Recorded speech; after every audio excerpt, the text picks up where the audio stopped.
Hello बच्चों, welcome back. मेरा नाम मेवाराम चौधरी और यहाँ पे हम स्टार्ट करेंगे आपकी डीपीपी सेकंड। काफी अच्छे क्वेश्चन है और लास्ट तक इसको देखना। अच्छा लगे तो प्लीज लाइक जरूर कर लेना, ठीक है। तो देखते हैं, स्टार्ट करते हैं हमारा फर्स्ट क्वेश्चन। इस क्वेश्चन के अंदर आपको एबीसीडी 4 पॉइंट दे रखे हैं, वो स्पेस में, और साथ में कंडीशन दे रखी है।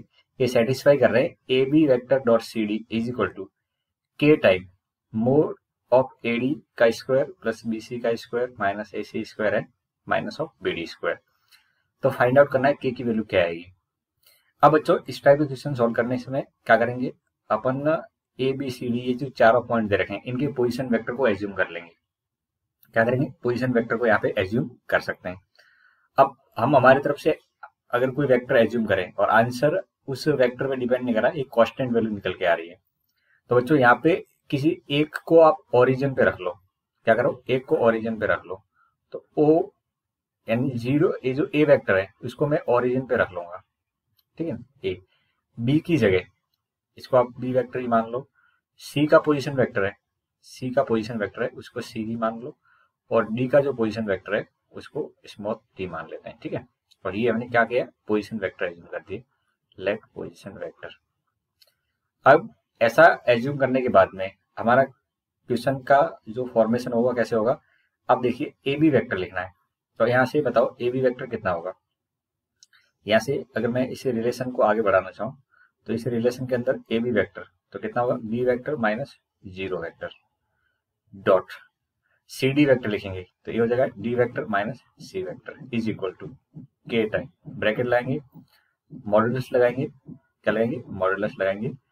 एडी वेक्टर, एडी वेक्टर का मतलब D vector minus zero vector, क्योंकि ए को तो हमने जीरो माना है, plus BC vector, BC vector लिखेंगे तो C vector minus B vector का square minus modulus of A C vector, तो ये हो जाएगा C vector minus zero vector का square minus modulus of B D, तो ये हो जाएगा D vector minus B vector का स्क्वायर। ठीक है यहाँ तक। अब इसको सॉल्व करेंगे तो आपको पहले लेफ्ट हैंड साइड पकड़नी है, तो कितना हो जाएगा, B vector dot D vector, ये जीरो ये, और ये हो जाएगा minus B vector dot C vector is equal to k time, इसको लिखेंगे तो मोड डी का स्क्वायर हो जाएगा। C vector minus B vector हमने पिछले लेसन में काफी अच्छे से समझा है, किसी भी वेक्टर के डिफरेंस का स्क्वायर करना हो तो कैसे स्क्वायर करते हैं, मोड सी का स्क्वायर मोड डी का square minus two C vector dot B vector, right. इसको लिखेंगे तो मोड सी का स्क्वायर हो जाएगा और ये माइनस है आगे, और इसका भी स्क्वायर करेंगे तो मोड डी का स्क्वायर माइनस मोड बी का स्क्वायर, और बीच में माइनस आ गया इसलिए प्लस बन गया D vector dot B vector. यहाँ तक ठीक है। अब देखिए ये डी स्क्वायर से यहाँ से डी स्क्वायर कैंसिल आउट हो रहा है, ये सी स्क्वायर से ये सी स्क्वायर कैंसिल आउट हो रहा है, और यहाँ पे ये बी था तो ये मोड बी से ये कैंसिल आउट हो रहा है। अब जो बचा हुआ है उसमें से टू कॉमन भी आ रहा है, तो टू के क्या बच रहा है, अंदर प्लस वाला पार्ट पहले लिखेंगे तो D vector dot B vector minus C vector dot B vector, ये तो राइट हैंड साइड से आ गया। लेफ्ट हैंड साइड से देखेंगे तो ऊपर की चीजें नीचे उतार रहा हूं मैं, इसको देखोगे तो यहाँ से दोनों कैंसिल आउट हो रहे हैं, तो वन इक्वल टू कितना हो गया, टू के। और यहाँ से आप देख पा रहे हो कि के की वैल्यू आपको कितनी मिल रही है, यहाँ से देखेंगे तो के की वैल्यू 1/2 निकल के आ जाएगी, ये ऑप्शन आपका सही हो जाएगा। तो बच्चों कभी भी आपके वेक्टर के फॉर्मेट में क्वेश्चन आ रहा है जिसके अंदर एबीसीडी पॉइंट बोले जा रहे हैं, तो आप उनको अपनी सुविधा के अनुसार कुछ भी मान सकते हो, और अगर 4 पॉइंट है तो एक रेफरेंस के तौर पे जीरो मान लो, इससे कैलकुलेशन इजी हो जाती है। ठीक है, अब बढ़ते हैं नेक्स्ट क्वेश्चन की तरफ। अब अगला क्वेश्चन देखेंगे तो यहाँ पे बच्चों ए वेक्टर दे रखा है, बी वेक्टर दे रखा है, मोड सी की वैल्यू मॉडुलस में गिवन है। अब पूछ रहे हैं मैक्सिमम वैल्यू इसकी कितनी होगी, ये एक्सप्रेशन दे रखा है। तो इस क्वेश्चन को शुरू करने से पहले मैं आपको एक रिजल्ट यहाँ पे बता देता हूँ जो कि आपको पता होना चाहिए। ए क्रॉस बी और बी क्रॉस सी और ऐसे सी क्रॉस ए का अगर आपको बॉक्स कहीं दे रखा है तो ये डायरेक्टली क्या होता है, ए वेक्टर बी वेक्टर और सी वेक्टर का बॉक्स का स्क्वायर होता है। ये एक तरह से प्रॉपर्टी है, ठीक है, इसको याद रखें। अगर हमको ये याद है तो क्वेश्चन बहुत आसानी से सॉल्व हो जाएगा। कैसे सॉल्व होगा देखिए, इसको मैं अगर देखना चाहूँ तो इसकी मुझे वैल्यू ज्ञात फाइंड आउट करनी है, तो लेट इसको अपन मान लिया के, इस वाले पार्ट को मैं के एज्यूम कर रहा हूँ, तो के वाला पार्ट कितना हो जाएगा, A vector B vector C के बॉक्स का स्क्वायर हो जाएगा। ये राइट हैंड साइड इसको अपन ने के मान लिया, ठीक है, तो के इक्वल टू ये स्क्वायर हो गया। अब ये बॉक्स है और इसके ऊपर स्क्वायर लग रहा है, क्या लग रहा है, स्क्वायर लग रहा है, तो कहीं ऐसा समझ सकते हैं ये स्क्वायर है। और बॉक्स की डेफिनेशन क्या होती है, दो का क्रॉस विथ थर्ड का डॉट, ये तो होता है। अब दो वेक्टर का क्रॉस डॉट थर्ड वेक्टर, तो दो वेक्टर कौन कौन से लिए अपन ने, ए और बी लिए, तो मुझे ए और बी डायरेक्टली पता भी तो है, तो बच्चों यहाँ से ए क्रॉस बी अपन अपनी तरफ से फाइंड आउट करने की कोशिश करते हैं। तो ए क्रॉस बी जब फाइंड आउट करोगे तो आपको क्रॉस प्रोडक्ट निकालना अच्छे से आता है, तो इसे डिटर्मिनेंट के अंदर इनकी वैल्यू भर देते हैं, 1 1 2 1 2 और 2। इसे सॉल्व करेंगे तो कितना हो जाएगा, 2 - 4। जे की वैल्यू लिखेंगे तो कितना आ जाएगा, 2 - 2, और के की वैल्यू लिखेंगे तो के साथ कितना आ जाएगा, 2 - 1। अब आप देखिए ये माइनस का 2 आई, इधर से 0 जे हो जाएगा, प्लस का कर लेते हैं, माइनस से कोई फर्क नहीं पड़ता, और इधर से किया जाएगा, राइट।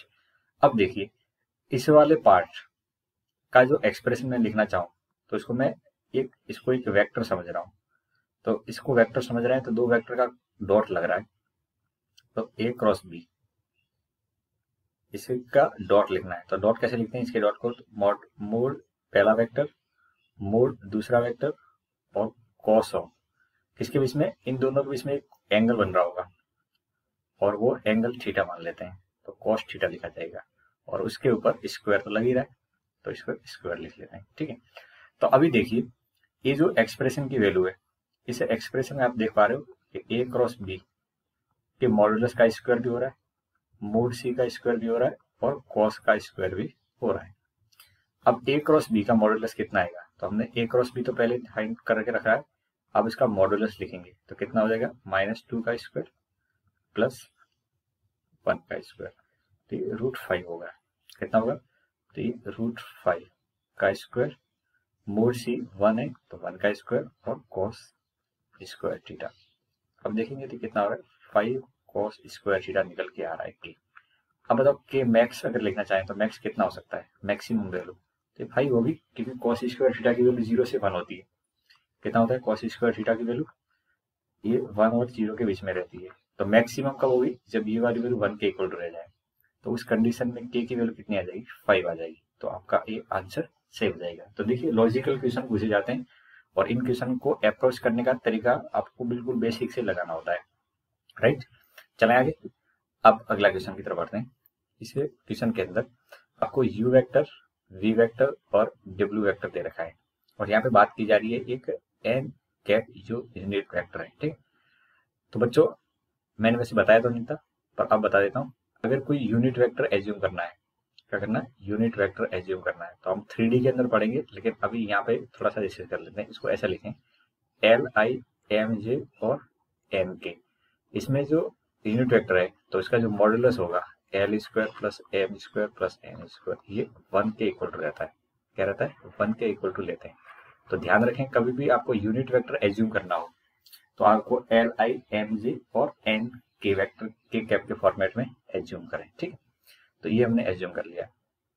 अब फर्स्ट कंडीशन अप्लाई करेंगे, तो u vector dot n cap, अब हमको u dot n cap equal to 0 ये गिवन है, ठीक है। तो आप क्या करो, इसकी जगह यू की जगह यू वेक्टर रख दो, तो आई प्लस जे डॉट यहाँ पे लिखेंगे तो कितना है, l i cap m j cap और n k cap equal to कितना है, 0। तो यहाँ से कितना आ जाएगा, ये l plus m equal to 0 निकल के आ जाएगा। समझ में आ गया। अब आगे देखेंगे आपके पास में क्या इंफॉर्मेशन है, आगे देखेंगे तो आपके पास में इंफॉर्मेशन है बच्चों v डॉट एन, क्या इंफॉर्मेशन है, v vector dot n cap equal to 0।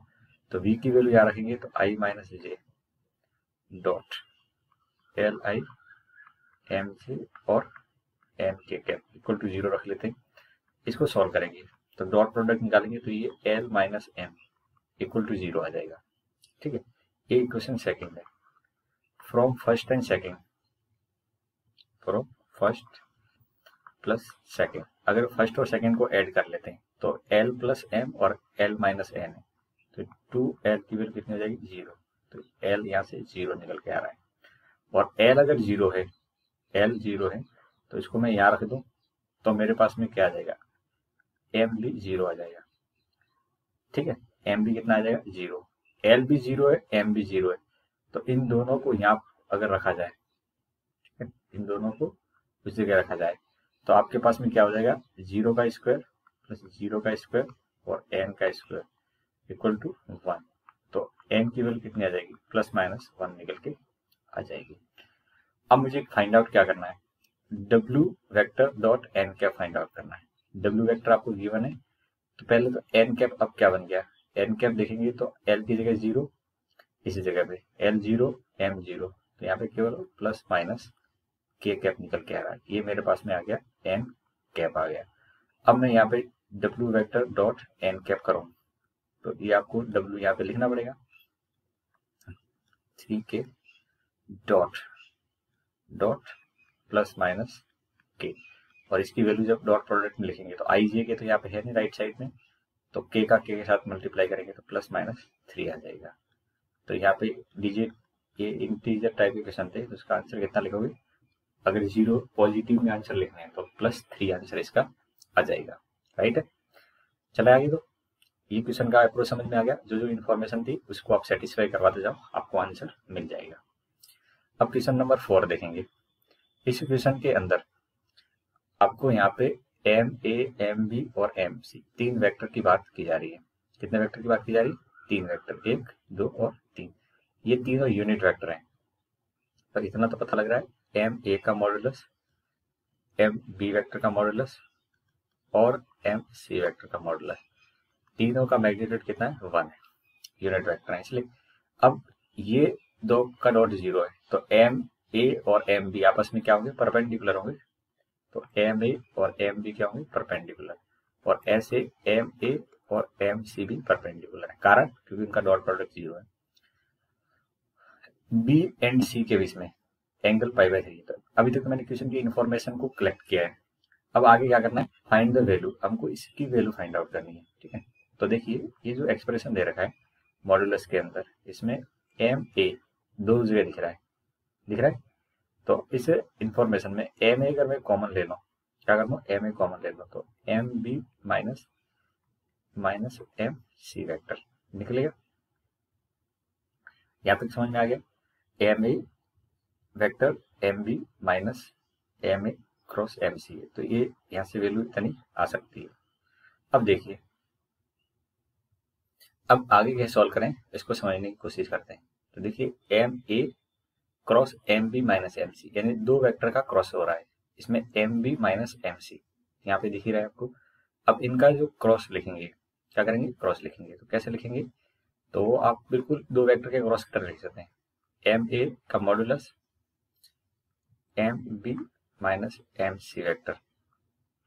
ठीक है, यहाँ पे वेक्टर का साइन है तो इसको लगा के रखें, का modulus and sine of angle between, किसके बीच में एंगल, एम ए और m B minus M c के बीच में एंगल। तो देखो यहाँ पे क्लियरली पता है एम वेक्टर है वो बी के साथ में भी परपेंडिकुलर है, और एम एक वेक्टर है जो सी के साथ में भी क्या है, परपेंडिकुलर है। ठीक है, अब इनके बीच में परपेंडिकुलर है, तो बताओ इन दोनों के बीच में एंगल कितना बनेगा। इन दोनों के बीच में एंगल अगर देखी जाए तो ये एंगल, अगर इन दोनों के बीच की बात करें तो ये 90 डिग्री का एंगल है। एम क्योंकि परपेंडिकुलर डॉट प्रोडक्ट 0 है, तो डॉट प्रोडक्ट 0 के केस में क्या करेंगे, एंगल कितना लेंगे, 90 डिग्री लेंगे। तो यहाँ पे साइन 90 लिख लेते हैं। ठीक है, अब एम ए इसका मैग्नीट्यूड तो 1 है, तो ये 1 रख दिया, और m B minus M c और ये भी 1 है। तो ले देंगे मेरा आंसर निकलने के पीछे या बीच में कौन है, m B vector minus M C vector का मॉडुलस लिखना है। और उसका मॉडुलस कैसे लिखता है, तो अंडर रूट के अंदर क्या लिखेंगे, अंडर रूट के अंदर लिखेंगे एम बी वेक्टर का स्क्वायर प्लस एम सी वेक्टर का square minus 2 M B minus M C. ठीक है, ऐसा लिख सकते हैं। अब देखो यहाँ पे ये जो डॉट लग रहा है, तो इस डॉट को वापस ओपन करेंगे तो आपको अब बी और सी के बीच में एंगल देखना पड़ेगा, और डॉट प्रोडक्ट है तो इसलिए मैं यहाँ पे डायरेक्टली वैल्यू पुट करूंगा। तो एम बी का स्क्वायर 1, एम सी का स्क्वायर लिखेंगे तो ये भी 1 हो जाएगा, ये भी 1 है, -2 मोड एम बी और एम सी का मोड, और इसके बीच में कॉस का एंगल लेंगे। तो बी और सी के बीच में एंगल कितने का है, देखो बी और सी के बीच में एंगल π/3 का है, तो यहाँ पे cos π/3 लिखा जाएगा। क्या लिखा जाएगा, cos π/3। अब cos π/3 लिखेंगे तो ये वाला पार्ट हो गया 2 -2 × 1 × 1 × 1/2। यहाँ से सॉल्व करेंगे तो √1 n 1 आ जाएगा। ठीक है, तो इस क्वेश्चन का आंसर आपका ए ऑप्शन सही हो जाएगा 1। तो सिंपल अप्रोच लगाना था और आपको कुछ भी नहीं करना, जिस तरह से अप्रोच आगे बढ़ रहा है आप साथ साथ चलते जाइए। बच्चों देखना, जितने भी क्वेश्चन होंगे उसमें आपको मॉडुलस वगैरह की इन्फॉर्मेशन होगी, तो आपको दो वेक्टर के बीच का मॉडुलस को कैसे एक्सपेंड करते हैं वो पता होना चाहिए, डिफरेंस का एडिशन वाला पार्ट। ठीक है, चलिए ये क्वेश्चन नंबर 5 अच्छा क्वेश्चन है, वेरी वेरी इंपॉर्टेंट कैटेगरी में हम रख रहे हैं। अब देखिए इस वेक्टर के इस क्वेश्चन के अंदर आपको एक इक्वेशन दे रखी है वेक्टर फॉर्मेट में, और फाइनली में x² + y² की न्यूमेरिकल वैल्यू फाइंड आउट करनी है, जो कि ऑप्शन में आपको दिख रही है। तो हमारा अप्रोच कैसे रहेगा इस क्वेश्चन को सॉल्व करने का, तो देखिए यहाँ पे आप देखोगे तो आपको ट्रिपल प्रोडक्ट दिख रहा है। कितना दिख रहा है, ट्रिपल प्रोडक्ट दिख रहा है। ये फॉर्मूला लगा लेते हैं। तो जब ट्रिपल प्रोडक्ट दिख रहा है तो इसका फॉर्मूला कैसे बनेगा, तो पहले क्या करते हैं, दूर वाले के साथ डॉट करते हैं। क्या करते हैं, दूर वाले के साथ डॉट। तो ये यूनिट वेक्टर है, तो P cap dot P cap, और उसका वेक्टर किसके साथ जाएगा, क्यू वेक्टर के साथ, माइनस। फिर नजदीक वाले के साथ डॉट करेंगे, तो Q vector dot P cap into P cap. इतना समझ में आ गया, ये मैंने कैसे किया समझ में आ गया। लेफ्ट हैंड साइड में जो ट्रिपल प्रोडक्ट था क्रॉस वाला उसको लिख लिया है, प्लस वाला पार्ट आगे है, तो पी कैप क्यू वेक्टर और इसके साथ में क्यू वेक्टर है इक्वल टू x² + y², ये कोएफिशिएंट है, और क्यू वेक्टर साथ में प्लस 14 - 4x - 6y और कितना है, पी कैप है। अब आप देखोगे तो यहाँ पे आपको वेक्टर की इक्वेशन मिल रही है जिसमें p और q क्या है, कोलिनियर है। p और q क्या है, कोलिनियर है। तो इसका अप्रोच क्या होता है बच्चों, जब भी आपको कोलिनियर की कंडीशन दे दी जाए, p और q नॉन कोलिनियर हो, और उसमें ऐसा दे रखा है ax + by = 0। ठीक है, a वेक्टर और b वेक्टर साथ में x और y। एंड क्या कहना चाह रहा हूँ मैं, इसको समझो। ये आपको वीडियो नंबर सेकंड के अंदर समझाया था।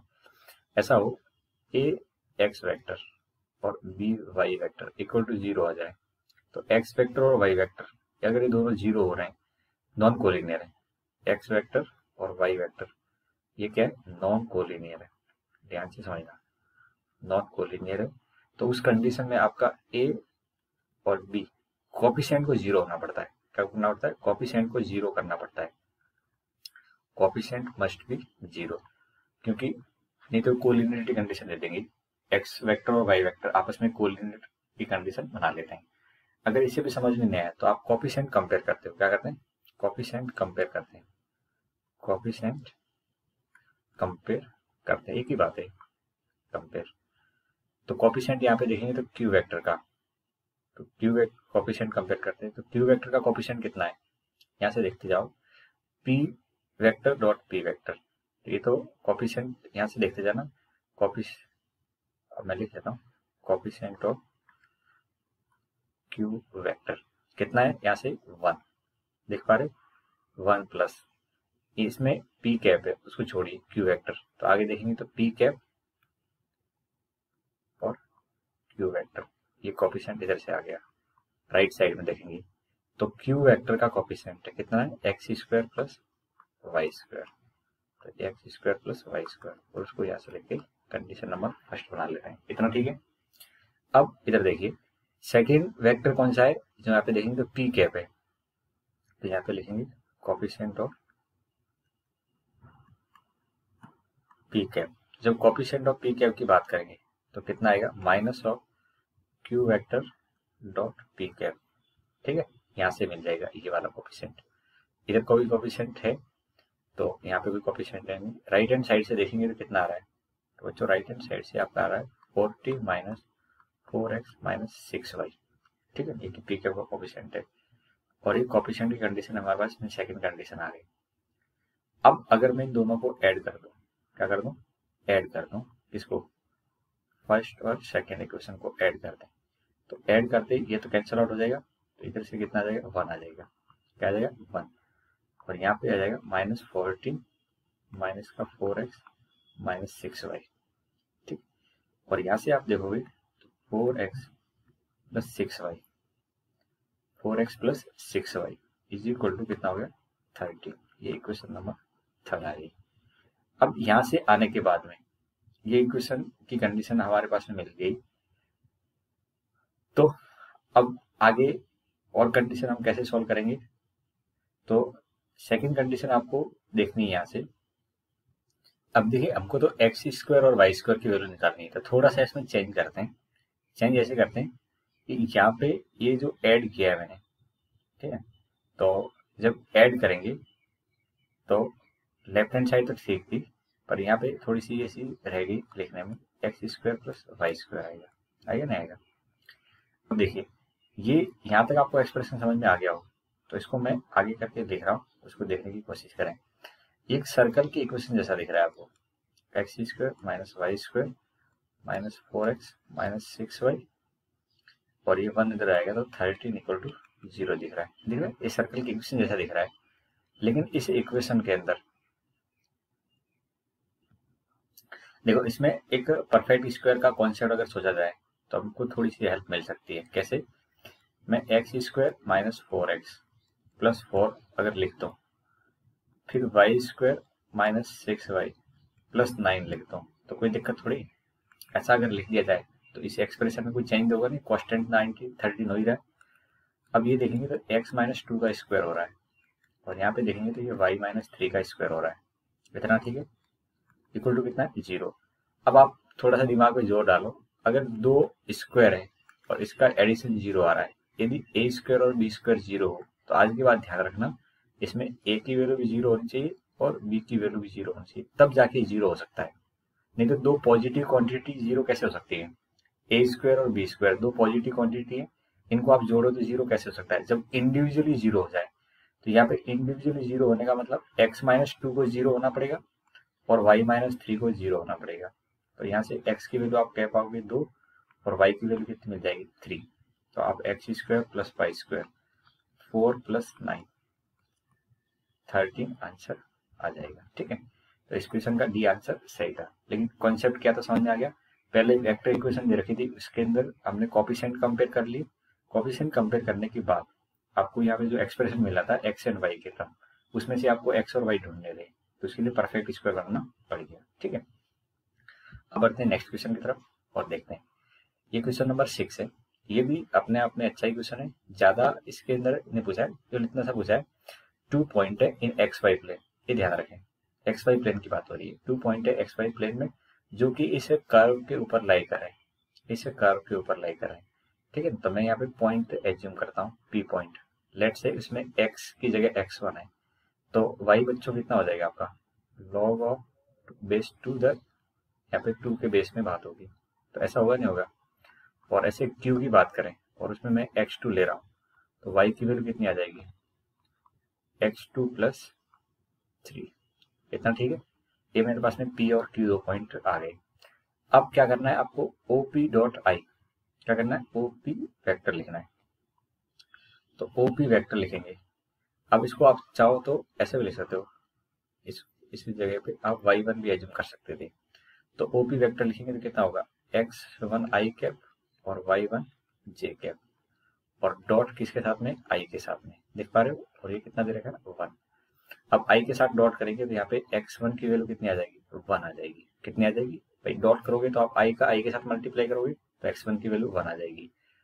ऐसे लिखेंगे OQ, ठीक है, ये OP वेक्टर था और फिर हमने इसको डॉट कर दिया i के साथ में। ठीक है, अब OQ वेक्टर लिखेंगे, तो बच्चों OQ वेक्टर क्या लिखूंगा मैं x2 i कैप और y2 j कैप, इसको मैं y2 एज्यूम कर रहा हूँ। ठीक है, अब देखिए आगे जब हम इसको सिंप्लीफाई करेंगे तो मुझे सिंप्लीफाई करते समय क्या लिखना है, O Q vector dot j cap लिखना है। ध्यान दें यहाँ पे जे कैप है, इक्वल टू कितना है 3 है। तो ओ क्यू वेक्टर, तो ये आपका x two i y two j cap dot j cap equal to कितना है 3। जब यहाँ से सॉल्व करेंगे तो वाई टू की वैल्यू कितनी मिल जाएगी 3। अब वाई टू क्या था मेरा बताओ, वाई टू की वैल्यू तो थी log 2 और x प्लस 3 इक्वल टू कितना है 3, ठीक है। और इसके अंदर x1 है, क्या x1 है कि x2।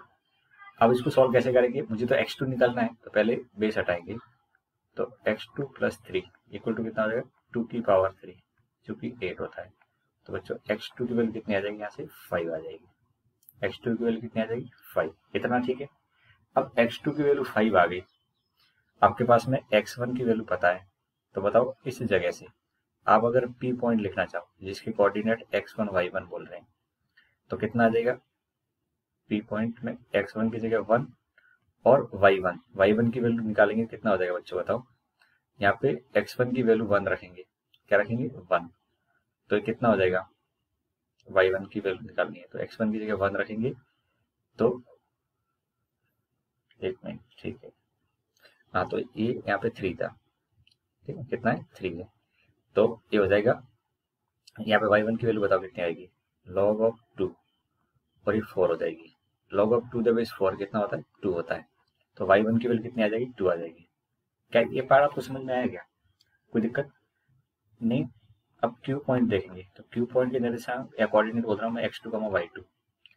तो यहाँ से देखो हमारे पास में x2 कितना है 5 आया, तो इस जगह 5 रखेंगे, और आपको y2 की वैल्यू कितनी मिली है 3 मिली, तो मैं यहाँ पे लिखूंगा 5,3, ठीक है। अब आप ओ क्यू वेक्टर लिखो -2 OP वेक्टर, ठीक है, और उसका मुझे मॉडुलस लेना है, तो मॉडुलस तो बाद में, पहले ओ क्यू वेक्टर लिखेंगे। O Q vector position vector है क्यू का, ये हो जाएगा 5i plus 3j -2 OP vector लिखेंगे, तो पी पॉइंट का पोजिशन वेक्टर बन जाएगा i प्लस 2j। अब इसको सिंप्लीफाई करेंगे तो 5i माइनस 2j, तो 3i हो जाएगा, और ये 3i माइनस 4j, तो माइनस का j हो जाएगा। इसका मुझे मॉडुलस लेना है, क्या करना है इसका मॉडुलस लेना है, तो कितना हो जाएगा 3 का स्क्वायर करेंगे तो 9 और प्लस 1, तो ये हो जाएगा आपका √10, कितना हो जाएगा √10। तो इस क्वेश्चन का आंसर √। अब देखो इस क्वेश्चन के अंदर जो भी इंफॉर्मेशन थी उसी के अकॉर्डिंग आपको सॉल्व करना था, तो आई थिंक जैसा जैसा स्टेप आपको आगे बढ़ा रहा है उसके साथ आगे बढ़ते तो इस क्वेश्चन का आंसर आसानी से आ जाता है, ठीक है। चलते हैं अपन नेक्स्ट क्वेश्चन की तरफ। अब इस क्वेश्चन को देखेंगे तो यहाँ पे आपको r.i equal to 2r.j equal to 4r.k दे रखा है, और साथ में r का मॉडुलस दे रखा है 84। तो बेसिकली आपको r वेक्टर पहले फाइंड आउट करना पड़ेगा, तो लेट यहाँ पे r वेक्टर अपन एज्यूम करते हैं, क्या एज्यूम करते हैं xi कैप yj कैप और zk कैप, ठीक है। अब फर्स्ट कंडीशन क्या दे रखी है, r.i equal to 2r.j equal to 4r.k दे रखा है, तो r का i के साथ डॉट करेंगे तो बच्चों कितना आएगा x आ जाएगा, कितना आएगा x, तो हमने x लिख दिया। 2r.j कितना आएगा, r.j आपका y आएगा इक्वल टू 4r.k करेंगे तो कितना आएगा z आ जाएगा, तो x equal to 2y equal to 4z यहाँ से आपको एक कंडीशन मिल रही है। अब यहाँ से मुझे अगर वैल्यू लिखनी है तो बताइए z की वैल्यू आप लिखोगे, क्या करोगे z की अगर वैल्यू लिखना चाहें, या मैं ऐसे एज्यूम कर लेता हूँ, लेट, अब वापिस से कुछ एज्यूम करते हैं, तो लेट x इक्वल टू मैंने लिख दिया 4k, x equal to 4k, तो y कितना आ जाएगा 2k आ जाएगा, y की वैल्यू कितनी आ जाएगी भाई, इसकी जगह 4k रहेगी तो 4k इक्वल टू 2y, तो y की वैल्यू कितनी आ जाएगी 2k, और z की वैल्यू कितनी आ जाएगी k। ये पार्ट समझ में आ गया, ये हमने एक को एज्यूम किया है, ठीक है, तो ऑटोमेटिकली बाकी निकल के आएंगे इस रिलेशन की मदद से। तो अब बताओ r वेक्टर को मैं अगर लिखना चाहूँ तो x की जगह 4, तो 4ki 2kj और k, अच्छा यहाँ पे k की जगह हमको कुछ डैश मान लेना चाहिए था, ठीक है, ताकि कंफ्यूजन नहीं हो k कैप के साथ में। अब आगे क्या करना है, आपको मॉडुलस गिवन है r का, तो r का मॉडुलस हम हमारी तरफ से निकालेंगे तो कितना होगा बच्चों, तो आप लिखोगे तो 4k डैश यानी 16k डैश का स्क्वायर, फिर 2k डैश तो 4k डैश का स्क्वायर, और फिर k डैश है तो k डैश का स्क्वायर, राइट, इक्वल टू कितना है 84 है, कितना है 84। अब इसको सॉल्व करेंगे तो ये कितना हो रहा है, अंडर रूट से अंडर रूट काट देते हैं, तो 21k डैश का स्क्वायर इक्वल टू कितना है 84 है, तो k डैश का स्क्वायर इक्वल टू 4, तो k डैश कितना आ जाएगा 2, प्लस माइनस 2 लिखना होता है लेकिन 2 लिख लेते हैं। अब k डैश की वैल्यू आपके पास में 2 आ गई, तो बताओ r वेक्टर कितना हो जाएगा, तो r वेक्टर हो जाएगा आपका 8i 4j और 2k कैप, राइट। ये हमारे पास में क्या आ गया, आपके पास में आ गया r वेक्टर आ गया। अब देखिए आगे हमारे पास में r वेक्टर आ चुका है और इसको डॉट करना है, तो यहाँ पे अपन वैल्यू पुट कर लेते हैं, जो भी वैल्यू हमारे पास में निकल के आई है 8i cap plus 4j cap और plus 2k cap equal dot, ये आपके पास में 2i minus 3j plus k, इसको जब सॉल्व करेंगे तो ये 16 हो जाएगा, ये 12 प्लस 2, तो ये 18 माइनस 12 तो 6 आ जाएगा, कितना आएगा 6, आपको डी ऑप्शन नजर आ रहा होगा। तो ठीक है बच्चों, बिल्कुल सीधी सी बात है, यहाँ पे थोड़ा सा आपको दिमाग लगाना था कि जब रेशियो में या इक्वल टू में कुछ कंडीशन निकल के आती है तो उसको कैसे सॉल्व करते हैं, तो आप किसी एक को एज्यूम कर लो और उसी के टर्म में बाकी सबको लिख लो, ठीक है। अब अगला क्वेश्चन देखेंगे, क्वेश्चन नंबर 8। ये भी देखने में काफी भयानक सा लग रहा है लेकिन बहुत ही आसान क्वेश्चन है, कैसे देखते हैं। यहाँ पे देखेंगे तो आपको ये अंदर 2 वेक्टर दिख रहे हैं और बाहर एक वेक्टर दिख रहा है, तो एक तरह से एक वेक्टर ट्रिपल प्रोडक्ट है, वेक्टर ट्रिपल प्रोडक्ट है। तो क्या करते हैं अपन, अंदर वाले को दूर वाले के साथ डॉट करते हैं, तो इसको लिखने की कोशिश करेंगे तो हमारे पास में क्या आ जाएगा बच्चों, देखो i dot I into A vector minus J, ठीक है, फिर माइनस लिखेंगे। अब क्या होगा, ये नजदीक वाले के साथ में ये जो बार होता है, ठीक है, ये तो अब बाहर वाले का नजदीक वाले के साथ डॉट करेंगे, तो नजदीक कौन है आई, यहाँ पे लिखेंगे I dot A vector minus J, और इस वाले को बाहर जो है उसके साथ डॉट। क्या आपको इतना समझ में आया, पहले दूर वाले के साथ डॉट करें तो आई डॉट आई और ये वेक्टर मल्टीप्लाई हो जाएगा, फिर माइनस करेंगे तो नजदीक वाले इन दोनों के साथ में डॉट होगा, तो इन दोनों का डॉट फिर आगे लिखेंगे, ठीक है, प्लस। अब इधर भी वही प्रोसेस करें, जे डॉट जे दूर वाले के साथ में, तो यहाँ लिखेंगे जे डॉट जे और उसके साथ में कितना हो जाएगा ए वेक्टर माइनस के कैप, फिर माइनस लिखेंगे। अब क्या होगा, नजदीक वाले के साथ में डॉट लिखेंगे, तो ये हो जाएगा J dot A vector minus के कैप, ठीक है, और इधर से आ जाएगा जे कैप, ठीक है। चलिए तीसरे वाले पार्ट में आ जाते हैं। तीसरे में देखेंगे तो कितना होगा, के डॉट के होगा, तो के वेक्टर डॉट के वेक्टर मल्टीप्लाई क्या होगा, तो ए वेक्टर माइनस जे, फिर माइनस इन दोनों के बीच में डॉट, तो K cap dot A vector minus I, और इसके साथ में लिखेंगे तो ये के कैप इक्वल टू 0 है, अभी भी बिल्कुल अपनी जगह बनाए हुए। अब आप इसको लिखोगे तो ये जो आई डॉट आई ये तो 1 होता है, तो कितना हो जाएगा A vector minus J cap, फिर यहाँ पे देखेंगे तो जे डॉट जे भी कितना होता है 1 होता है, तो ये पॉजिटिव पॉजिटिव वाले पार्ट है, इनको देखोगे तो ये भी 1 है, ये भी 1 है और ये भी 1 है, तो यहाँ पे ये तो 1 1 हो गए, तो इनको ऐड कर लेते हैं, तो ए वेक्टर माइनस जे, ए वेक्टर माइनस के, ए वेक्टर माइनस 3, तो ये 3 ए वेक्टर माइनस आई प्लस जे प्लस के, क्या समझ में आ गया, मैं ऐड किया हूँ, क्या किया हूँ ऐड किया हूँ, माइनस लिखेंगे। अब देखो यहाँ पे ए वेक्टर आपको क्वेश्चन के अंदर गिवन ही है, गिवन है या नहीं, तो मैं यहाँ से देख पा रहा हूँ, क्या देख पा रहे हूँ कि ये अंदर इधर सिंप्लीफाई करेंगे, तो देखो इसको सिंप्लीफिकेशन करोगे तो कितना आएगा, पहले इस पार्ट को अगर अच्छे से हम अंडरस्टैंड कर लेते हैं फिर आगे तो कोई दिक्कत नहीं है, तो कितना होगा A vector dot I minus I dot J, और बार क्या है आई कैप है, आई डॉट जे तो 0 होता है, और ए वेक्टर डॉट आई कितना होगा बताओ, तो ये आपका ए वेक्टर है, A vector dot I, A vector dot I की बात करेंगे तो ए एक्स आएगा, ए वेक्टर डॉट जे की बात करेंगे तो ये वाई आएगा, और ए वेक्टर डॉट के की बात करेंगे तो ये जेड आ जाएगा। समझ में आ रहा है, तो कहने का मतलब ये वाला पार्ट ये पूरा सिंप्लीफिकेशन होगा, कितना आएगा ए डॉट आई की वैल्यू एक्स है, माइनस 0, तो x माइनस 0 आई कैप। तो बच्चों यहाँ पे ये x आई कैप हो जाएगा। सिमिलरली इसको जब सॉल्व करोगे तो a डॉट जे हो जाएगा, और j डॉट के 0 होता है, तो a डॉट जे की वैल्यू y है, तो ये प्लस y और इसके साथ में j कैप लग रहा है, तो j कैप लगा देंगे और ये z के कैप इक्वल टू 0। इतना ठीक है। अब आगे देखते हैं।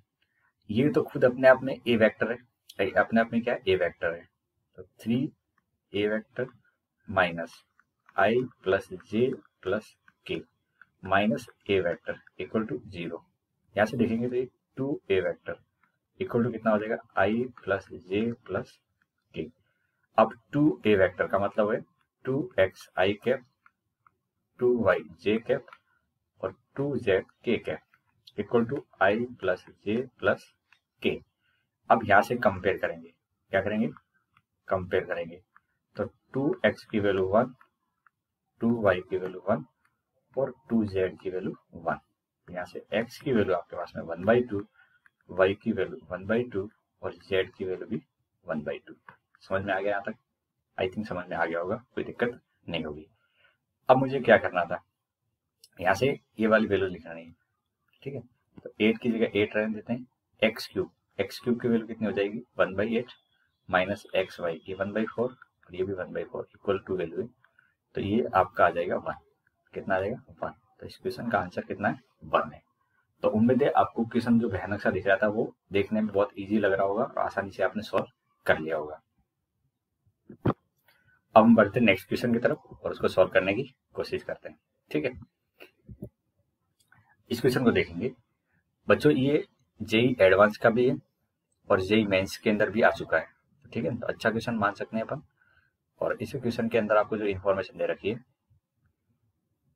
ठीक है, तो ये अच्छा क्वेश्चन है, जेई एडवांस में भी ये पूछा जाता है। अब इस क्वेश्चन के अंदर इन्फॉर्मेशन है, तो आपके पास में ए एंड बी दो वेक्टर है जिसका डॉट प्रोडक्ट 0 है। पहली इन्फॉर्मेशन चाहिए कि इनका डॉट प्रोडक्ट कितना है, 0 के इक्वल टू है, राइट। अब डॉट प्रोडक्ट 0 है, साथ में सी वेक्टर की कंडीशन दे रखी है, यानी इसका सॉल्यूशन लिखेंगे। क्वेश्चन बहुत देखने में आपको भयानक लग सकता है, लेकिन मैं कहूँगा बहुत ही इजी टाइप का क्वेश्चन है, बस आपको थोड़ा सा इसको हैंडल करना आना चाहिए। यहाँ तक ठीक है। अब आपको देखना है कि हमारे पास में मोड सी की वैल्यू 2 है और C is inclined angle alpha with both A and B, यानी सी का, सी वेक्टर और ए वेक्टर के बीच में एंगल कितना है, एल्फा है, और C vector and B vector के बीच में भी एंगल कितना है, एल्फा है, ठीक है। ये एंगल है, तो C vector and A vector के बीच में एंगल एल्फा है और C vector and B vector के बीच में एंगल एल्फा है।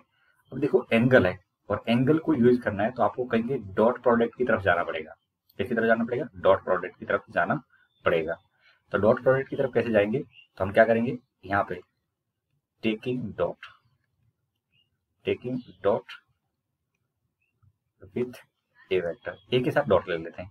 तो जैसे मैं ए के साथ डॉट लेता हूँ बच्चों, ये कंडीशन आ जाएगी सी वेक्टर डॉट ए वेक्टर, यहाँ पे एक्स डॉट ए, फिर वाई बी वेक्टर डॉट ए वेक्टर प्लस ए क्रॉस बी डॉट ए वेक्टर, ठीक है। इतना समझ में आ गया। अब देखिए सी डॉट ए, अब मेरे पास में यहाँ पे दो वेक्टर की बात करिए, इनके मैग्नीट्यूड के बारे में कोई इन्फॉर्मेशन मुझे है नहीं, तो मैं यहाँ पे देख रहा हूँ कि अगर मुझे सी वेक्टर डॉट ए वेक्टर लिखना है तो क्या लिखूंगा, मोड सी मोड ए और ए के बीच का एंगल। तो बताओ सी और ए के बीच का एंगल क्या है, सी एंड ए के बीच का एंगल कितना है, एल्फा है। तो मोड सी मोड ए कॉस एल्फा लिखूंगा, क्या लिखूंगा, मोड सी मोड ए कॉस एल्फा। इतना समझ में आ गया। अब आगे मोड सी की वैल्यू जो दे रखी है क्वेश्चन के अकॉर्डिंग, मोड सी की वैल्यू जो कंडीशन के अकॉर्डिंग दे रखी है वो कितनी है, 2 है। कितनी, 2 के इक्वल टू दे रखी है, राइट। तो मैं यहां से लिख सकता हूं, हाँ यहां से क्या लिख सकते हैं, 2। अच्छा यहाँ पे थोड़ी सी इंफॉर्मेशन में अपन करेक्शन कर लेते हैं, यहाँ पे थोड़ी सी इंफॉर्मेशन मिस होगी मेरे से लिखने में। तो यहाँ पे 2 यूनिट वेक्टर है, क्या यूनिट वेक्टर, तो मोड ए और मोड बी इक्वल टू 1 है। तो बताओ सी डॉट ए कितना हो जाएगा, 2 cos एल्फा होगा, नहीं होगा। ऐसे में सी वेक्टर डॉट बी वेक्टर लिखूंगा, तो मोड सी मोड बी, और एंगल तो सेम अल्फा ही है तो ऐसा लिखेंगे, तो ये भी कितना हो जाएगा 2 cos अल्फा हो जाएगा। तो सी वेक्टर और ए का डॉट सी डॉट ए यहाँ से लिखेंगे तो मेरे पास में 2 cos अल्फा निकल के आ चुकी है। ठीक है, अब देखो यहाँ से इंफॉर्मेशन को यूज करना स्टार्ट करते हैं। तो आप यहाँ से देखो सी डॉट ए की जगह क्या रखूंगा मैं, 2 cos अल्फा रख दूं, आपको भी यहाँ से रख दो। अब ए डॉट ए तो 1 हो जाएगा, यहाँ से तो एक्स आ जाएगा, और ए डॉट बी कितना है 0। भाई ए डॉट बी आपको यहाँ से पता है 0 है, तो इसी जगह पे तो 0 आ जाएगा, और ये एक बॉक्स बन जाएगा, किसका बॉक्स बन जाएगा ए बी ए, तो ये भी कंडीशन कितनी होगी 0, और ये भी 0 हो जाएगा। तो यहाँ से एक्स की वैल्यू मेरे पास में क्या आ रही है 2 cos अल्फा निकल के आ रही है। इतना ठीक है। अब हम क्या करते हैं, टेकिंग डॉट विथ, हम डॉट लेते हैं बी वेक्टर के साथ में, क्या करते हैं बी वेक्टर के साथ में डॉट ले लेते हैं। तो जैसे बी वेक्टर के साथ डॉट लेंगे तो लेफ्ट साइड बन जाएगा C vector dot B vector, इधर कितना बनेगा X A vector dot B vector plus Y B dot B plus A cross B dot B. इतना ठीक है। सी डॉट बी की जगह क्या रखूंगा मैं, तो आपको 2 cos अल्फा रख दो। ए डॉट बी कितना होगा ऊपर से 0, और बी डॉट बी कितना होगा 1 होगा। भाई b dot b unit vector में कितना होता है 1 होता है, तो यहाँ से y हो जाएगा, और ये वाला पार्ट कितना होगा 0 होगा। तो मेरे पास में x और y की वैल्यू 2 cos अल्फा और 2 sin अल्फा निकल के आ चुकी है, और ये इंफॉर्मेशन कौन सी होगी मेरे पास में इक्वेशन नंबर 2 हो गई। इतना ठीक है। अब देखिए थोड़ा सा आगे बढ़ते हैं, और आगे बढ़ने के बाद में हमें तो 8 cos स्क्वायर अल्फा निकालना है। क्या निकालना है 8 cos स्क्वायर अल्फा निकालना है। तो कहने का मतलब 8 cos स्क्वायर अल्फा में कैसे लेके आऊंगा, ये थोड़ा सा समझने वाला पॉइंट है। ठीक है, तो अभी हमने जो इंफॉर्मेशन निकाली है उस इंफॉर्मेशन को कैसे हैंडल किया जाए ताकि 8 cos स्क्वायर अल्फा निकल के आ जाए। तो ये जो हमारे पास में रिलेशन था, ये जो रिलेशन था, अगर मैं इसका स्क्वायर कर दूं, क्या कर दूं स्क्वायरिंग कर दूं, ध्यान से समझना जो मेरी बात है, अगर मैं स्क्वायरिंग कर दूं तो ये कितना हो जाएगा बच्चों, कितना हो जाएगा, ये मोड सी का स्क्वायर हो जाएगा। कितना हो जाएगा मोड सी का स्क्वायर, और यहाँ से देखोगे तो ये एक्स स्क्वायर, भाई ये ए प्लस बी प्लस सी का स्क्वायर है, ये पहला वेक्टर दूसरा वेक्टर और तीसरा वाला वेक्टर, इसका स्क्वायर एक तरह से अपन कर रहे हैं। क्या कर रहे हैं इन दोनों का स्क्वायर ही कर रहे हैं। तो क्या लिखेंगे, इस वाले का स्क्वायर करेंगे तो एक्स स्क्वायर और मोड ए का स्क्वायर, बताओ ठीक है। फिर दूसरे वाला का स्क्वायर करेंगे, अब भाई दूसरे वाला का स्क्वायर करोगे तो क्या होगा वाई स्क्वायर और मोड बी का स्क्वायर। तीसरे वाले का स्क्वायर करेंगे तो ए क्रॉस बी, और यहाँ तक लिख लेंगे ए क्रॉस बी का square plus 2 time x y आएगा, और उसके साथ में क्या आएगा a vector dot B vector आएगा। इतनी बात समझ में आ रही है। फिर 2 टाइम करेंगे तो वाई आएगा, और क्या आएगा तो ए क्रॉस बी के साथ में बी डॉट आएगा। क्या मैं समझ कर रहा हूँ, समझ में आ रहा है आपको, जो 2 टाइम जो किया जा रहा है। तो फिर 2x यहाँ पे, और ये आ जाएगा A vector dot A cross B. A squaring के बाद वाला सबसे इंपॉर्टेंट स्टेप था, ये आपको समझ में आ गया हो तो फिर तो आगे वाला काम बहुत ही आसान है। आगे वाला काम आसान है इसलिए क्योंकि अब तो केवल वैल्यू पुट करनी है। देखो मोड सी का स्क्वायर करेंगे तो मोड सी की वैल्यू कितनी है आपके पास में 2 है, कितनी 2, तो इसका स्क्वायर करेंगे तो ये 4 हो जाएगा। मोड ए का स्क्वायर 1 होता है तो यहाँ से एक्स स्क्वायर बच जाएगा, मोड बी का स्क्वायर 1 होता है तो यहाँ से वाई स्क्वायर बच जाएगा, और ए क्रॉस बी का स्क्वायर करेंगे कितना होगा, भाई यहाँ से लिख लेते हैं अपन ए क्रॉस बी, तो आप लिखोगे मोड ए मोड बी और साइन। ए और बी के बीच में एंगल कितना है, भाई दोनों के बीच में डॉट है तो इनके बीच में एंगल कितना है 90 का है। कितना एंगल है 90 है, तो साइन 90, तो ये 1 आ जाएगा। कितना आ जाएगा 1 आ जाएगा। तो ए क्रॉस बी का स्क्वायर करेंगे तो कितना हो जाएगा 1 हो जाएगा। ठीक है, अब ए डॉट बी 0 है, ए डॉट बी क्या है 0 है, तो इसलिए खत्म हो गया, खत्म। अब ए क्रॉस बी डॉट बी ये भी 0 हो जाएगा, ये भी 0 हो जाएगा, और ये वाला पार्ट भी 0 हो जाएगा। क्यों भाई, ये बॉक्स बनेगा और बॉक्स के अंदर रिपीट हो रहा है, ये 0 प्लस 0 प्लस 0 हो जाएंगे। अब देखिए इस साइड में आप तो 4 रहने देते हैं। एक्स स्क्वायर की वैल्यू बताओ, एक्स स्क्वायर की वैल्यू कितनी है, तो एक्स की वैल्यू ये रही आपके पास में, यहाँ से देख रहे, ये मेरे पास में जो कंडीशन है फर्स्ट से एक्स स्क्वायर की वैल्यू लिखेंगे तो कितना हो जाएगा 4 cos square alpha, Y square की वैल्यू लिखेंगे तो 4 कॉस स्क्वायर अल्फा प्लस 1, और यहाँ से आप लिखोगे तो 8 कॉस स्क्वायर अल्फा की वैल्यू बच्चों कितनी आ जाएगी 3 आ जाएगी निकल के, कितनी आएगी 3 निकल के आ रही है। ठीक है, तो इस टाइप के क्वेश्चन का मेथड समझ में आ गया होगा। हमको क्या करना था, यहाँ पे जो भी क्वेश्चन की इंफॉर्मेशन थी उस इंफॉर्मेशन को पकड़ते जाना था। तो सबसे पहले हमने क्या किया, ए के साथ में डॉट करके एक कंडीशन निकाल दी एक्स की वैल्यू, बी के साथ डॉट करके वाई की वैल्यू निकाल दी, और फिर पूरे का स्क्वायर करके इन दोनों की वैल्यू पुट कर दी। ठीक, तो इस टाइप का जो मेथड होता है इसमें आप जो सॉल्व करते हैं उसको बोलते हैं वेक्टर इक्वेशन। तो एक तरह से हमने ये जो टॉपिक पढ़ा है, ये जो टॉपिक था वो क्या था आपका, वेक्टर इक्वेशन था, इसको बोलते हैं वेक्टर इक्वेशन। इस टाइप से जो सॉल्व करते हैं ये वेक्टर इक्वेशन रहती है। तो आपको वेक्टर इक्वेशन भी इस टाइप की इक्वेशन से समझ में आ गया हो कि जब भी हमारे पास में ऐसी कंडीशन हो जिसके अंदर में एक्स और वाई निकालने हो तो उसके लिए हम डॉट प्रोडक्ट की हेल्प लेते हैं कहीं ना कहीं। तो उम्मीद है ये वाले पार्ट में जो मैंने सिखाया समझाया वो अच्छे से आपको पता लग गया होगा।